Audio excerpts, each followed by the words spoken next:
the training that she's had. So basically the training program can be broken down into 5 main areas. There's intense positive socialization, and I go into that in quite a bit more detail in the training manual. And then there's manners, obedience commands, house training, and leash training. So we're going to jump right into the manners. The first of our manners is coming out of any kind of a gate or a doorway. So coming out of the crate, going in and out of your home, getting in and out of the yard through a gate or something like that. She's always expected to stay. Hold a stay and wait for your verbal release before she's allowed to come out. And this really kind of sets the foundation for the obedience, which is we're trying to replace physical control with verbal control. And I'll show you what to expect with her, just like this. Stay. Okay. Good girl. Good girl. So she's expected to hold a stay at gateways and doorways. Good girl. She's also expected to stay on all fours around me and not jump up on me.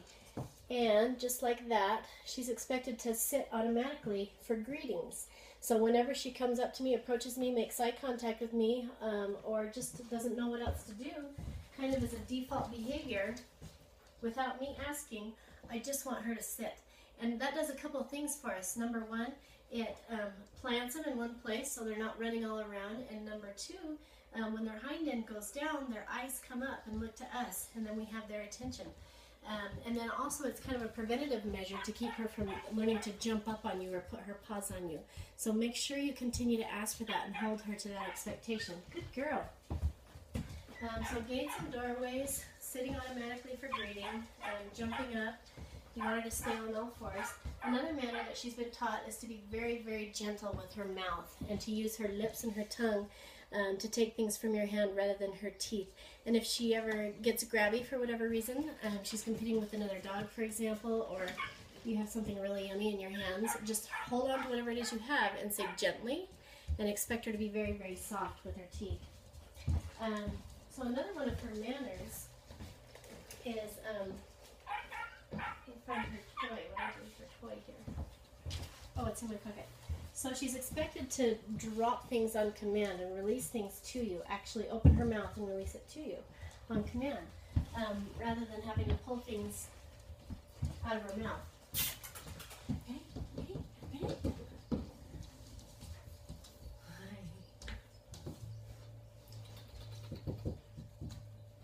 Here, I know what I can get her attention with. Where did I put it? Here we go.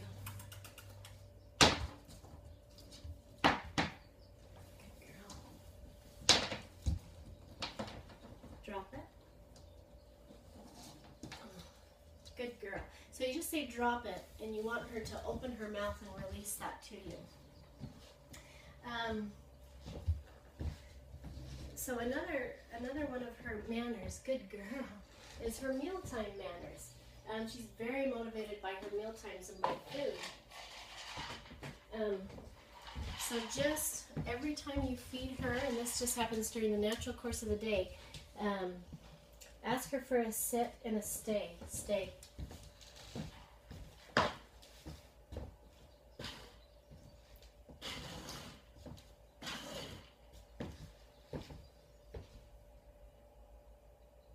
Okay.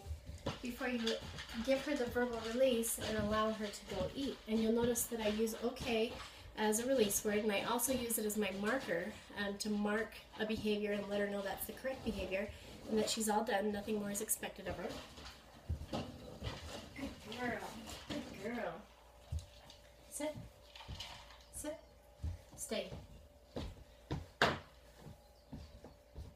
Okay, and just like that, we also make a habit of putting our hands in her food bowl while she's eating, so that she learns that she doesn't need to develop any kind of a protective aggression or food aggression. So that she learns that if she sees a hand in her food bowl, that it's a good thing and not something that needs to be guarded against.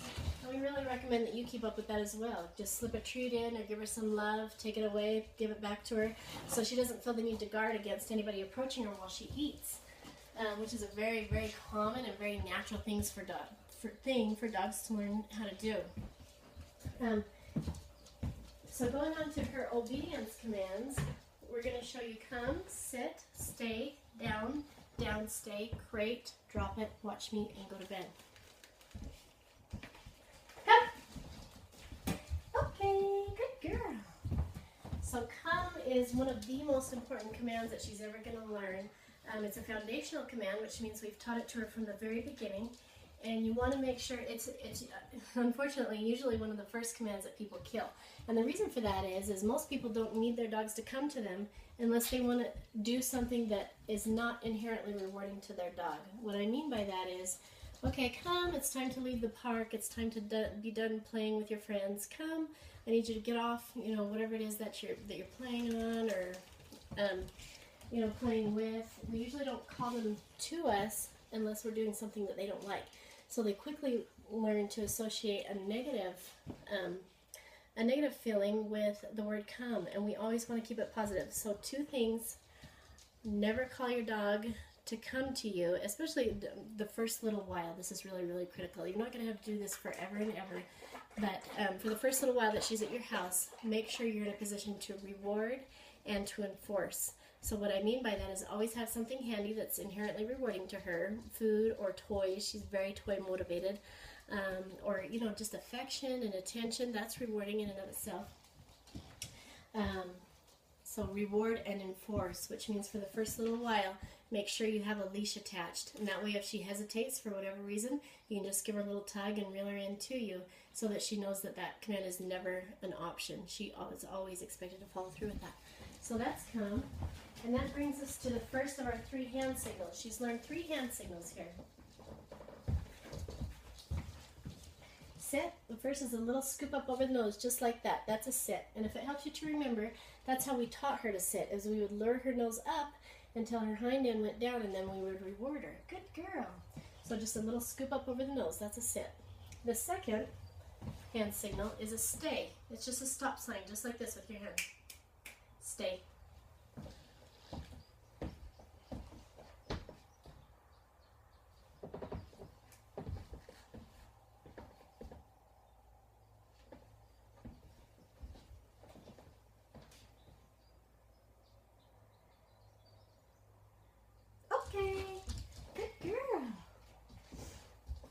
Got a phenomenal stay for a puppy. Puppies have very short attention spans, and she's got a good 20-30 second stay plus with some pretty good distractions. We've done lots of things to add, to throw in some distractions to that. A lot of people really love that, and they stay satisfied with that forever. I'd encourage you not to stay satisfied with that. Always continue to add what we call the 3 Ds. Distance, duration, and distractions. Every time you're practicing that stay, whether you're taking her in or out of the house, you know, through a doorway, or you're feeding her dinner at night or in the morning, or you're just practicing a stay, always add one of those 3 Ds. So that's the second of the hand signals. The third of the hand signals, sit, is a down. You just make your hand flat, just like this. I'll move this out of the way so you can see. Make your hand flat and take it to the ground and say down. Down.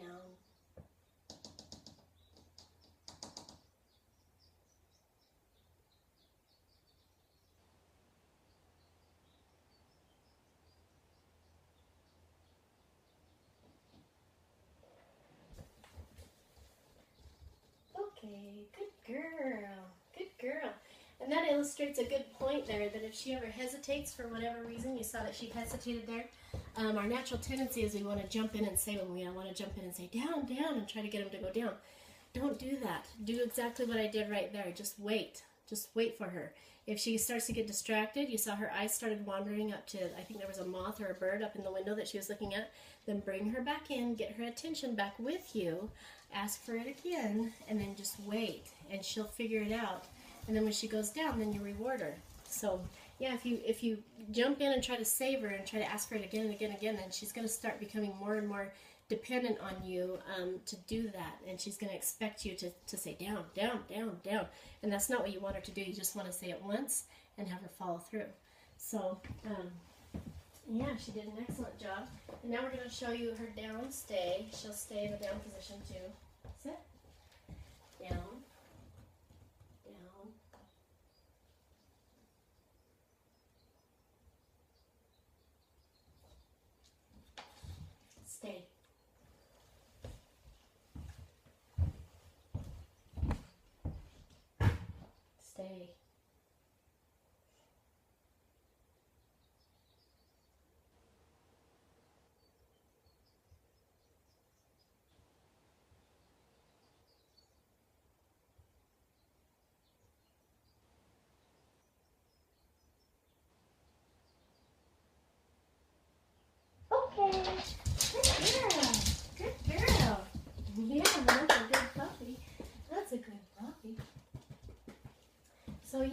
that's her downstay, and having her do a downstay on her bed is going to be a really, really handy tool for you. So what I recommend is if you have a downtime as a family, just naturally, like you watch television or you read or do homework or whatever, that you practice her downstay on her bed and have her leash attached, and just put her in a downstay on her bed. And then if she tries to get up and wander off, that you just grab the leash and tap her back there and just build that up over time. You know, she's got a good 30-second plus downstay right now with some pretty good distractions. Build it up, start with, you know, a minute, a couple minutes, 5, 10, 15. Within her first year, you can easily get her doing 1 to 2 hour downstays on her bed with intense distractions. And that's a really, really good tool for you for obedience. So I'd really recommend pursuing that one. So we've done come, sit, stay, down, down, stay. Great. Great. Good girl. Okay. Good girl. So she'll go into her crate on command. Good girl. Great.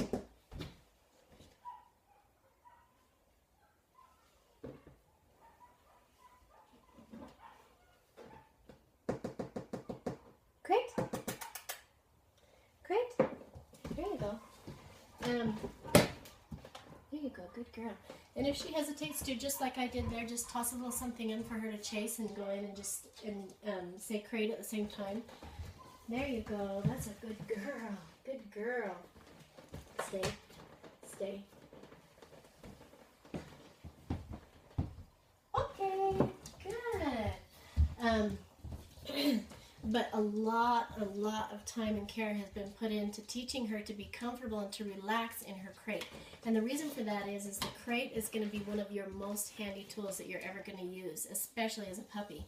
If you're going to leave the house for a couple hours, you know, through the night or whatever, you just put her in the crate and just let her relax in there, and you don't even have to think about it. You don't have to come home to a chewed couch, you know, a chewed up bed.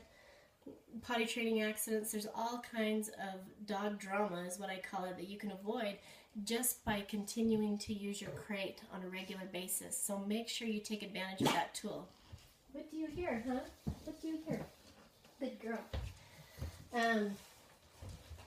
So the last one, and this is another foundational command, which means we taught her right from the very beginning, is watch me. Watch me. Okay, good girl. Watch me. Okay, here, let me come back here where you can see it a little bit better. I'll try to get her distracted.